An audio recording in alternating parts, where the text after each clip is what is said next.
नमस्कार साथियों, स्वागत है आप सबका आपके अपने YouTube channel V good classes में। दोस्तों, अपन ने थ्योरेटिकल जो पहला चैप्टर पढ़ा है व्यावसायिक सुरक्षा एवं स्वास्थ्य वाला, उसके आज अपन ऑब्जेक्टिव क्वेश्चंस करने वाले हैं।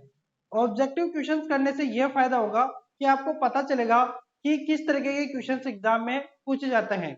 देखिए, ये जो क्वेश्चंस हम आपको करवाने वाले हैं ना, ये क्वेश्चंस सारे के सारे किन किन एग्जाम में पूछे गए हैं। तो जो एग्जाम है जैसे कि यूपीपीसीएल टीजीटी 2 है ना, एएलपी, ठीक है, और साथ ही इसरो के, तो इन तीन एग्जामों में जितने भी क्वेश्चन आज तक पूछे गए हैं उन क्वेश्चनों को हम यहाँ पर लेकर आए हैं, ताकि अभी जो वर्तमान में आने वाली और जो चल रही है वह जो वैकेंसी है वह कौन कौन सी है, यूपीपीसीएल टीजीटी 2 है, इसरो है, और साथ ही आपकी आने वाली वैकेंसी एएलपी यानी कि लोको पायलट वाली।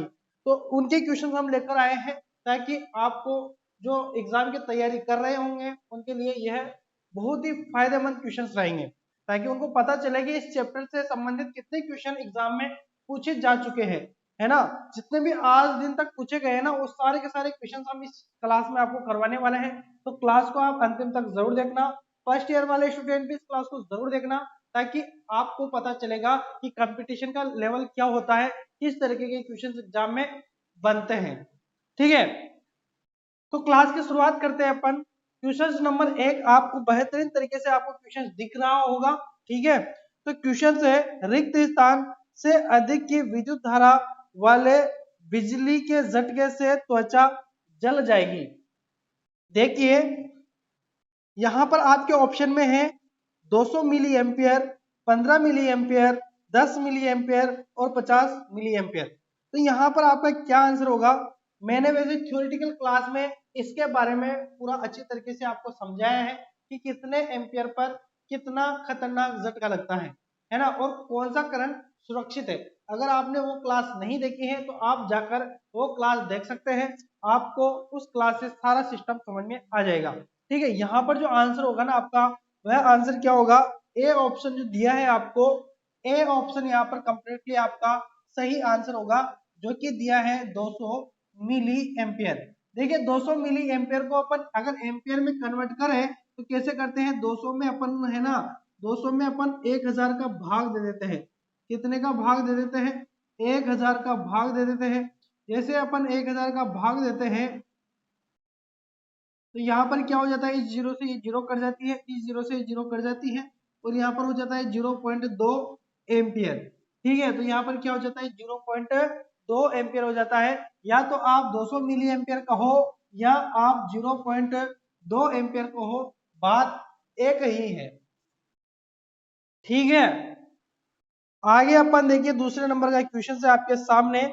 विद्युत संबंधित कार्य करते समय रिक्त स्थान से बिजली का झटका यानी कि इलेक्ट्रिक शॉक लगने की आशंका नहीं है। देखिए, बिजली का झटका किससे लगने की संभावना नहीं होती है, तो देखिए ऑप्शन में दिया है धातु की छड़। तो धातु की छड़ को अगर आप पकड़ोगे और वो इलेक्ट्रिक सर्किट से संबंधित है, यानी कि देखिए मान लीजिए कोई आपका तार है, वायर है, जिसमें विद्युत करंट बह रहा है, और यहाँ पर कोई लोहे की छड़ यहाँ पर लगा दी गई है, और ये इसके जो नग्न तार है उस पर टच है, तो अगर आप इसको हाथ लगाओगे तो आपको भी क्या आ सकता है, करंट आ सकता है। तो विद्युत जो धातु की छड़ होती है उसमें धारा प्रवाहित होती है, तो ये भी क्या है, एक बिजली का झटके की आशंका होती है। इसमें भी गीली रस्सी, अगर गीली रस्सी है उसमें नमी है तो उसमें भी क्या लग सकता है, झटका लग सकता है। गीली लकड़ी, गीली लकड़ी में भी क्या है, नमी है, तो इसमें भी झटका लग सकता है। लेकिन सूखी लकड़ी जो होती है ना, उसमें आपको विद्युत झटका नहीं लगेगा, क्योंकि सूखी लकड़ी जो है ना, विद्युत का क्या होता है, कुचालक होता है, तो इसमें अपन को विद्युत का झटका नहीं लगेगा। ठीक है, अगला क्वेश्चन है आपके सामने। देखिए, क्वेश्चन के साथ साथ मैं ये भी लिख रहा हूं कि किस एग्जाम में यह क्वेश्चन पूछा गया था। ठीक है, किस एग्जाम में यह क्वेश्चन पूछा गया था, ताकि आपको पता रहे कि किस टाइम पर और किस वाले पेपर में ये क्वेश्चन पूछा गया है। ठीक है, देखिए क्वेश्चन से आपका अगला, सामान्य आयु और स्वस्थ वाले व्यक्ति, सामान्य आयु और स्वास्थ्य वाले व्यक्ति के शरीर का प्रतिरोध मान क्या होगा। मान लीजिए आपका जो शरीर है ना, इसका प्रतिरोध क्या है, मेरा जो शरीर है इसका प्रतिरोध क्या है। तो जो अपन अभी सामान्य है, कोई बीमारी नहीं है, नॉर्मल है, जीवित है, ठीक है, तो अपना जो जीवित शरीर का जो प्रतिरोध होता है वह 1000 ओम होता है। कितना होता है? 1000 ओम होता है। तो 1000 ओम किस ऑप्शन में दिया है अपन को? बी ऑप्शन में दिया है। देखिए 1000 लिखो आप, या तो 1000 लिखो, या 1 के लिखो, या क्या लिखो, 1 के लिखो, या तो आप 1000 लिख सकते हो या 1 के ओम लिख सकते हो। तो यहाँ पर बी ऑप्शन अपना कंप्लीटली सही आंसर हो जाएगा।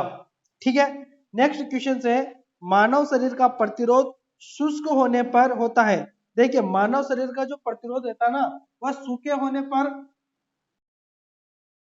शुष्क का मतलब ये होता है कि मृत शरीर। शुष्क शरीर कौन सा होगा? मृत शरीर, जिसका खून मर गया सारा, खून कुछ नहीं है।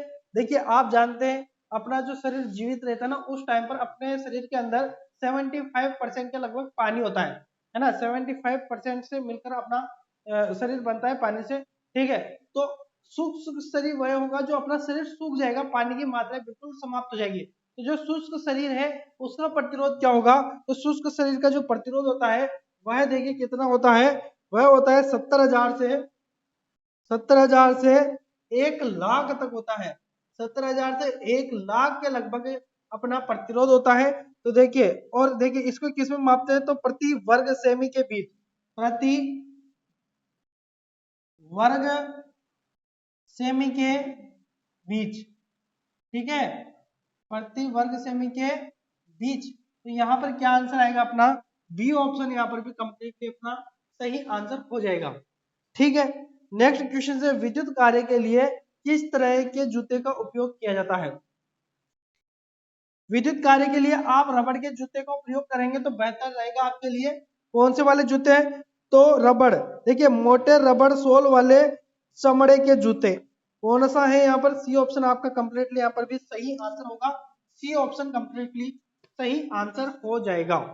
ठीक है, नेक्स्ट क्वेश्चन है आपका जो कि आपके सामने है कि रिक्त स्थान प्रकार की आग में झाग और सूखा पाउडर वाले अग्निशामक प्रयुक्त होते हैं। देखिए झाग वाले मैंने थ्योरी में पूरा पढ़ाया है आपको, क्लास आग के बारे में, आग के प्रकार, आग को किस तरीके से बुझाना है ना। तो झाग वाले जब भी शब्द आ जाए तो आपको क्लास बी, ठीक है, क्लास बी की आग को बुझाने के लिए अपन झाग का प्रयोग करते हैं। तो यहाँ पर आपका क्या आंसर होगा? क्या आंसर होगा? बी ऑप्शन कंप्लीटली सही आंसर होगा। कमेंट में आप लिखना कि क्लास बी की जो आग होती है वह कौन कौन सी आग आती है, मतलब किस किस में लगी हुई आग क्लास बी में आती है। आप जरूर कमेंट में लिखना, देखते हैं कितने स्टूडेंट लिखते हैं, है ना, कितनों को याद है। बिजली से लगने वाली आग को बुझाने के लिए किस प्रकार के अग्निशामक का प्रयोग किया जाता है? बिजली से लगी हुई आग को बुझाने के लिए अपन है ना, जो कार्बन टेट्राक्लोराइड नामक यंत्र का प्रयोग करते हैं। कार्बन टेट्रा यानी कि सीटीसी, है ना, जिसको मैंने पूरा डिटेल से आपको समझाया ही है। यहाँ पर आपका आएगा आंसर हेलोन। देखिए सीटीसी को अपन हेलोन भी कहते हैं, सीटीसी को क्या कहते हैं अपन? हेलोन। तो यहाँ पर आपका ए ऑप्शन ही क्या रहेगा? कंप्लीटली सही आंसर हो जाएगा। नेक्स्ट क्वेश्चन है, विद्युत उपकरणों पर किस प्रकार के अग्निशामक का प्रयोग नहीं किया जाता है या किया जाना चाहिए? तो विद्युत उपकरणों में आप है ना, जो झाग प्रकार के अग्निशामक यंत्र का प्रयोग नहीं कर सकते। ठीक है, ए ऑप्शन यहाँ पर कंप्लीटली सही आंसर आपका हो जाएगा। ठीक है, नेक्स्ट क्वेश्चन है आपका, हेलोन या सीटीसी, है ना, अभी बताया मैंने हेलोन और सीटीसी प्रकार के अग्निशामक का रिक्त स्थान को बुझाने के लिए प्रयोग किया जाता है। तो बिजली में लगी आग, है ना, बिजली में लगने वाली आग को बुझाने के लिए अपन सीटीसी का प्रयोग करते हैं। तो यहाँ पर भी कौन सा आंसर सही है आपका? बी ऑप्शन कंप्लीटली सही आंसर होगा। ठीक है, नेक्स्ट क्वेश्चन है आपका, इलेक्ट्रिक फायर के मामले में निम्नलिखित का प्रयोग आग बुझाने के लिए किया जाता है। इलेक्ट्रिक फायर के मामले में निम्नलिखित का प्रयोग आग बुझाने के लिए किया जाता है। तो वो होता है सूखा बालू। इलेक्ट्रिक फायर का मतलब ये होता है विद्युत आग, इलेक्ट्रिक फायर का अर्थ क्या होता है? विद्युत आग। कौन सी आग? विद्युत आग। तो विद्युत आग को बुझाने के लिए अपन किसका प्रयोग करते हैं? सीटीसी का प्रयोग करते हैं। सीटीसी को और क्या कहते हैं? तो हेलोन कहते हैं। ठीक है, हेलोन कहते हैं। अब यहाँ पर देखिए सीटीसी तो नाम ही नहीं है ऑप्शन में। सबसे पहला है पानी, तो पानी तो होगा ही नहीं, क्योंकि पानी को केवल और केवल क्लास ए की आग को बुझाने के लिए प्रयोग करते हैं। कार्बन पाउडर, तो कार्बन पाउडर का तो प्रयोग करते ही नहीं है। सी ऑप्शन में दिया है सूखा बालू, तो जो सूखी रेत आते हैं ना, सूखा बालू, सूखा बालू ही अपना क्या रहेगा यहाँ पर?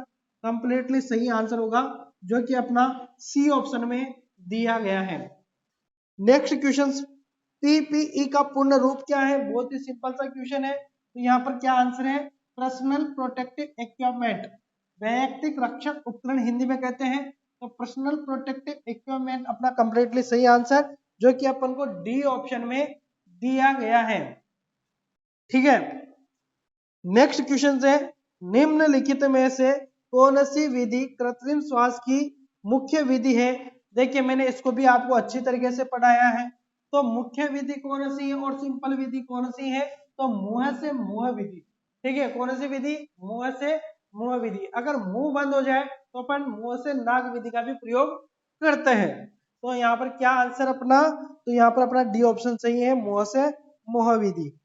नेक्स्ट क्वेश्चन है, जीवन रक्षक प्रणाली के लिए निम्नलिखित में से किस प्रकार की विद्युत आपूर्ति अनिवार्य है? तो जीवन रक्षक प्रणाली के लिए यूपीएस, यहाँ पर ए ऑप्शन में दिया गया है, यूपीएस अपना कंप्लीटली सही आंसर, ए ऑप्शन कंप्लीटली सही आंसर। नेक्स्ट क्वेश्चन है, आर्क वेल्डिंग के मामले में आंखों की सुरक्षा के लिए रिक्त स्थान का इस्तेमाल करना चाहिए। आंखों की सुरक्षा करनी है, आंखों की सुरक्षा कब की जाती है? जब आर्क वेल्डिंग यानी कि जो वेल्डिंग करते हैं ना, तो वह क्या करते हैं? चश्मा लगाते हैं, तो काला चश्मा आता है ना? तो पे काला चश्मा जसता है, वेल्डिंग वाले को कहना तो पे काला चश्मा जसता है ना? तो देखिए काला चश्मा यहाँ पर कंप्लीटली सही आंसर आपका हो जाएगा, ए ऑप्शन कंप्लीटली सही आंसर। ठीक है, नेक्स्ट क्वेश्चन पर आते हैं अपन।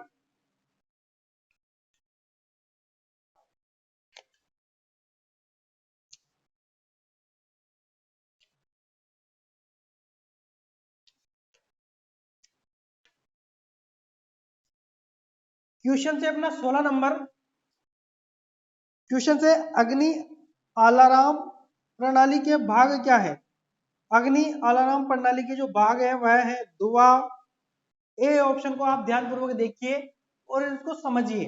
सबसे पहले धुआं, जब धुआं निकलेगा, इसका पूरा मैं सिस्टम समझा दूं आपको। इस तरीके से एक सिंक होती है, वहां पर प्लेट होती है ना?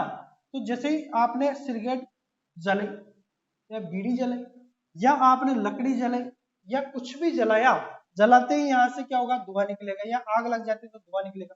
अब ये धुआं जाएगा इस प्लेट पर, इस पर जाते इसमें धुआं जाएगा, तो ये एक तो हुआ क्या? अलार्म के लिए धुआं, धुआं होगा तभी अलार्म बजेगा, वरना कैसे बजेगा? तो धुआं हुआ। फिर उसके बाद में क्या है? उसके बाद में उष्मा डिटेक्टर, तो ये क्या है? उष्मा डिटेक्टर है ना? ताकि ये जो धुएं की गर्मी रहेगी उसको अवशोषित करेगा। ठीक है, उसके बाद में घंटियां, घंटी रहेगी तभी तो वो बजेगी। जैसे ही इसमें धुआं जाएगा तो अलार्म घंटी बजने लग जाती है, ताकि सतर्क हो जाते हैं कि आग लग चुकी है। ठीक है, उसके बाद में है डी कैम पैनल, ये डी कैम पैनल यह है। ठीक है, डी कैम पैनल, और उसके बाद में अलार्म पैनल, और उसके बाद में बैटरी, बैटरी रहेगी तभी वो ऑपरेट हो पाएगी। ठीक है, तो यह सभी यहाँ पर होने चाहिए तभी फायर अलार्म बजेगा आपका। तो ए ऑप्शन यहाँ पर कंप्लीटली आपका सही आंसर होगा। नेक्स्ट क्वेश्चन है, वर्कशॉप में भारी सामान उठाते समय अधिकतम भार शरीर के किस अंग पर होना चाहिए? जब भी आप वर्कशॉप में जाओ और भारी सामान को आपको उठाना हो, तो ध्यान रखना सारा वजन किस पर होना चाहिए? पैरों पर होना चाहिए, है ना? किस पर होना चाहिए? पैरों पर होना चाहिए। तो यहाँ पर भी बी ऑप्शन आपका कंप्लीटली सही आंसर होगा। ठीक है, नेक्स्ट क्वेश्चन पर आते हैं।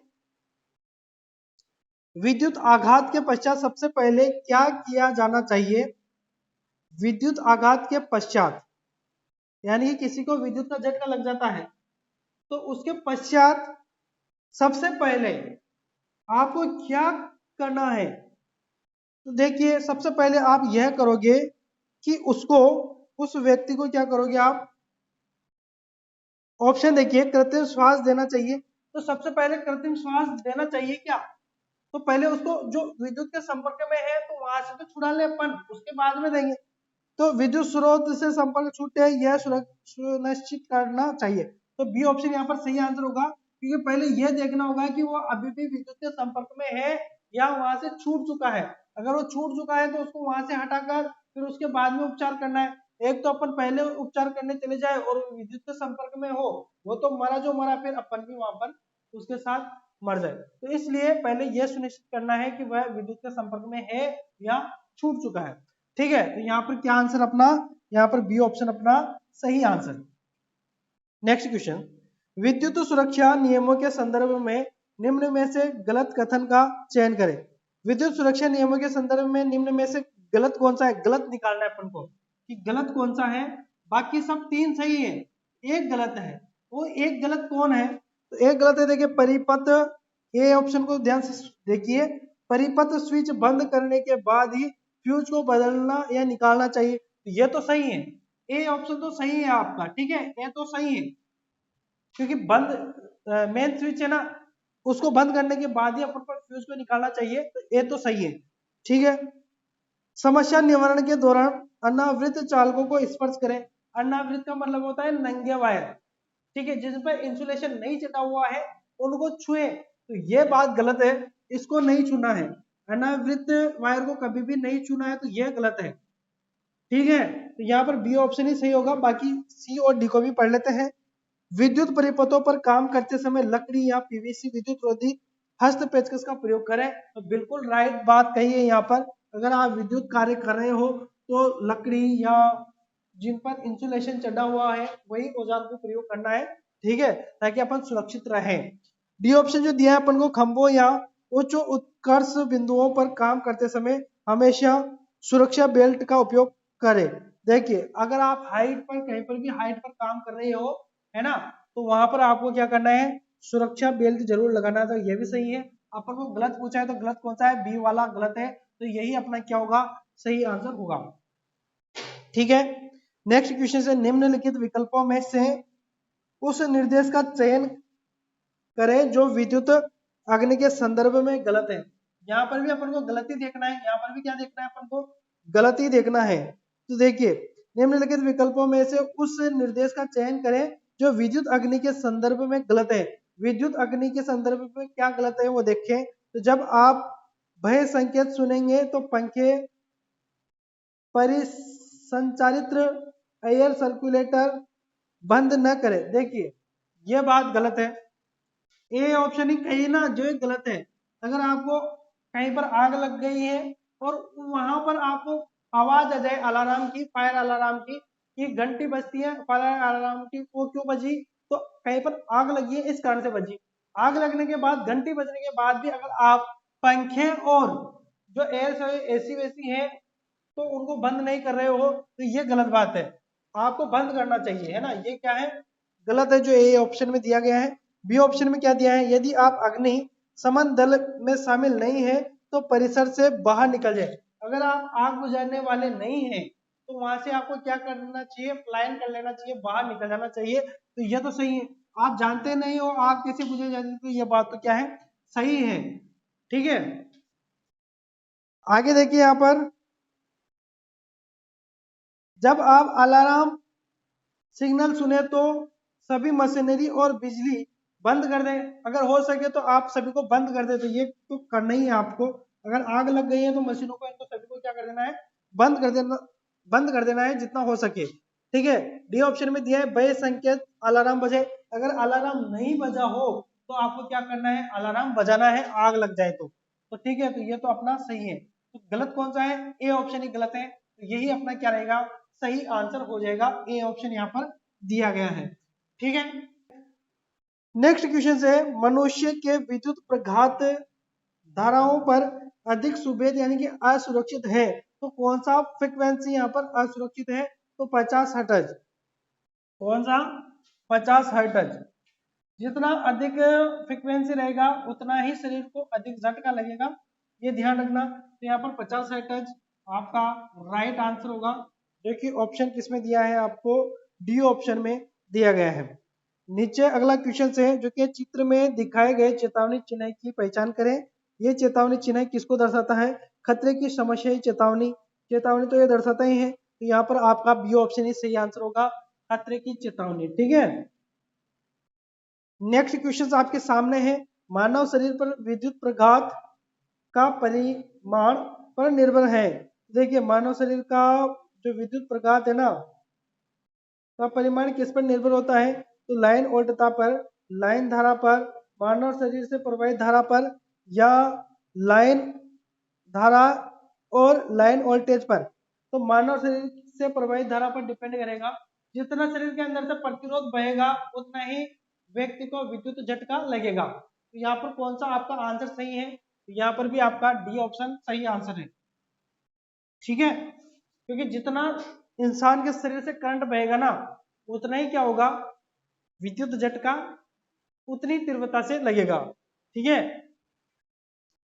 नेक्स्ट क्वेश्चन है, विद्युत आधारित आग को के मामले में किस प्रकार के अग्नि का प्रयोग नहीं किया जाना चाहिए।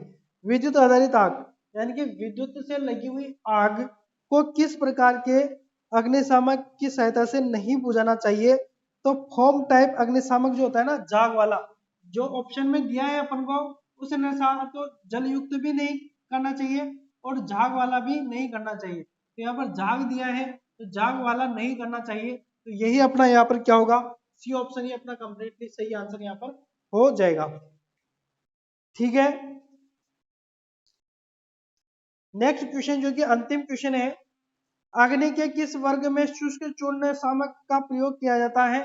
तो शुष्क चूर्ण जो ऑप्शन में दिए हैं उसके अनुसार अपना डी ऑप्शन यहाँ पर भी सही आंसर होगा।